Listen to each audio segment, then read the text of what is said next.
الله الذي تساءلون به والأرحام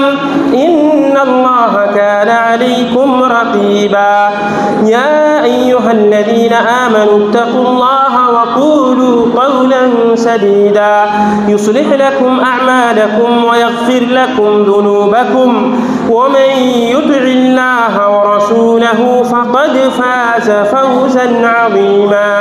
أما بعد فإن خير الحديث كتاب الله وخير الهدي هدي محمد صلى الله عليه وسلم وشر الأمور محدثاتها وكل محدثة بدعة وكل بدعة ضلالة وكل ضلالة في النار أما بعد فقد أرشد الباري في محكم تنزيله إن عدة الشهور عند الله 12 شهرا في كتاب الله يوم خلق السماوات والأرض منها 4 حرم ذلك الدين القيم فلا تظلموا فيهن أنفسكم رب اشرح لي صدري ويسر لي أمري واحلل عقدة من لساني يفقهوا قولي رب زدني علما اللهم علمنا ما ينفعنا وزدنا علما وعملا صالحا متقبلا আজকে সভার যোগ্যতম আমাদের পশ্চিম বাংলার গর্ব সভাপতি মহাশয় উলামায়ে কেরাম আমার সামনে বসে থাকা দিন দরদি ভাই ও বাবা জীবন ও পর্দার আড়ালে মা ও বোনেরা আমরা যে দিনগুলোকে অতিবাহিত করছি এটা হচ্ছে মুহাররমের দিন এবং মুহাররম সম্পর্কে আমরা আজকে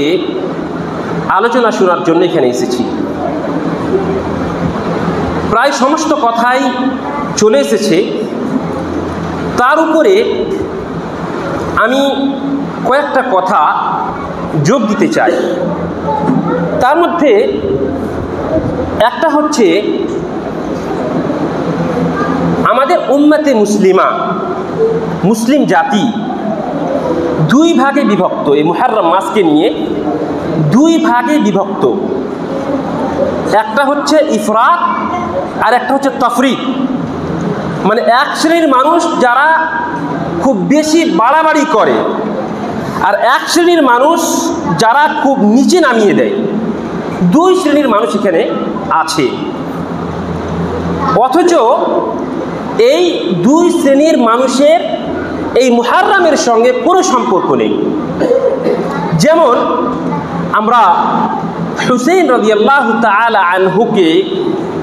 শহীদ করা হয়েছিল এই দিনে তার জন্য কিছু মানুষ তারা মাতাম করে থাকে মাতাম মানে হচ্ছে তারা নিজেকে এই যে লাঠি খেলে দেখবেন নিজেকে কাটে নিজেকে আগুনের উপর দিয়ে পার করে নিজের চেহারাকে নোচে নিজের পরিধানকে পোশাককে ছিঁড়ে ফেলে এইভাবে দেখতে পাবেন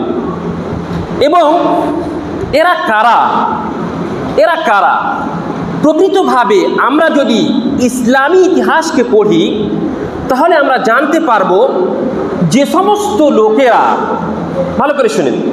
যে সমস্ত লোকেরা হুসাইন রাদিয়াল্লাহু তাআলা আনহুকে শহীদ করেছিল যাদের হাত ছিল তারা নিজের এই গুনাহকে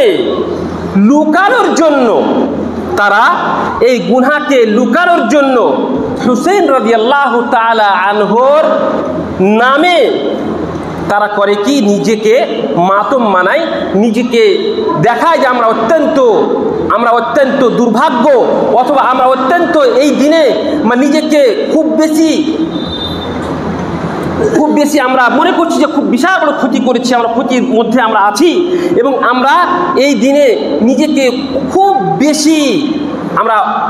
আত্মহারা হয়ে আছি এইভাবে মানুষকে দেখানোর চেষ্টা করে অথচ এরাই প্রকৃতভাবে হুসাইন রাদিয়াল্লাহু তাআলা আনহুকে শহীদ করে দিয়েছিল এবার এর মধ্যে ইয়াজিদের কথা আসলো ইয়াজিদ আপনারা সকলেই নাম শুনেছেন যে সেই সময় যখন হুসাইন রাদিয়াল্লাহু তাআলা আনহুকে শহীদ করা হয় সেই সময় গভর্নর ছিল ইয়াজিদ খলিফা ছিল ইয়াজিদ উনি খলিফা ছিলেন তো ইয়াজিদের সম্পর্কে আমরা যদি দেখি তাহলে দেখতে পাবো যে অনেক মানুষ আছে তারা পরে কি তার সম্পর্কে বলে রাদিয়াল্লাহু আনহু বলে থাকে। আবার অনেক মানুষ আছে যারা তাকে কাফের পর্যন্ত বলে থাকে, কিন্তু আমাদের কি ধারণা বা আমাদের কি আকীদা তার সম্পর্কে, ইয়াজিদের সম্পর্কে আমাদের যে আকীদা আহলুস সুন্নাহ ওয়াল জামাতের আকীদা, এটা আমাদেরকে জেনে রাখা দরকার। সেটা হচ্ছে যে লা ইউসাব ওয়ালা ইউহাব, এই শব্দটাই ব্যবহার করা হয়েছে আহলুস সুন্নাহ ওয়াল জামাতের আকীদা সম্পর্কে, আকীদা ইয়াজিদের সম্পর্কে, যে লা ইউসাব ওয়ালা ইউহাব, মানে তাকে গালিগুলোজ করা যাবে না আর তার প্রতি ভালোবাসাও ব্যক্ত করা যাবে না।